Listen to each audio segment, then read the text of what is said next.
Yeah, for us, I think just having a short memory, take what we need out of that game and flush it out, and look forward to Sunday and just stay hard, get pucks on net, just trying to get havoc around, and you just got to keep with it. You can't get down on yourself.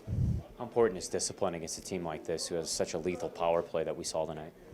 Yeah, they're a great team. There's a reason they're at the top of the standings. For us, it's a good judgment to see where we're at right now at the end of the season. It wasn't our best effort tonight, but we're gonna, like I said, flush it and then just get ready for Sunday.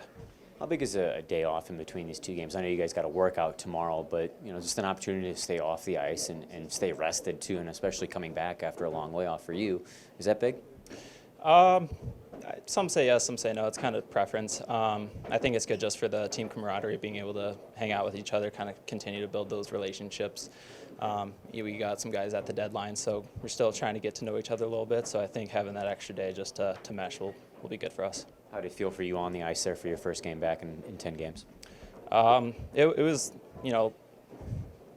hit or miss. I thought I didn't have my legs quite out there tonight. But again, like I said, just got to have short memory, be able to take the positives, look over the film, just be better on Sunday.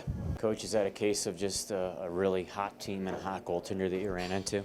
Well, I'll tell you what, that's a good hockey club. I think, they're right up there with Coachella, and if we don't have 18 skaters that bring their A game, that's what's going to happen.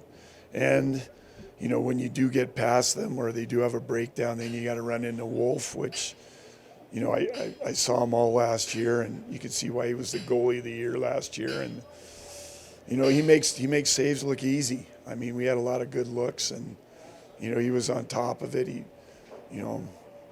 what can you say? The guy's competitive and probably should be in the NHL right now. How do you expose a goalie like that? I mean, like you just said, you got to get through the 5 men on the ice, and then you get to a really good goaltender. How is that obtainable? Well, you have to get traffic. Anything that comes from the point, he finds pucks. So if you're not in front of him, he's going to see everything, and he's ultra competitive. Like even when you get a shot and there's a rebound laying around, you think you got to open it, and all of a sudden he's diving across and making a second stop. And I mean, I saw him. We played him 12 times last year in San Jose, and I saw him 11, and he never had a bad game. Actually, the only time we beat him last year was when the backup was in.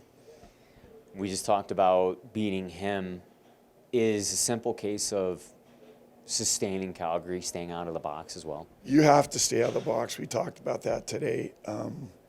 We didn't want to see their power play. It's too effective. And the other thing is, like, they've got a really good hockey team. You have to stay close. You really can't really open it up against them. If you get in a shootout against them, we're not going to win that battle. We just don't have the firepower they do over there.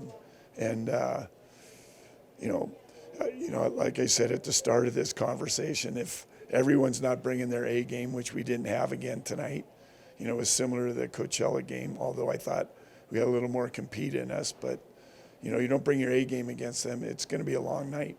You talk about them at Coachella being the two top dogs. You think Calgary's better than them? Boy, that could be the team that comes out of this division for sure. I mean, they're both, well coached. They've got a lot of veteran players that have been around and been through the wars, and it'll be interesting if those two match up. That's for sure. But I don't know.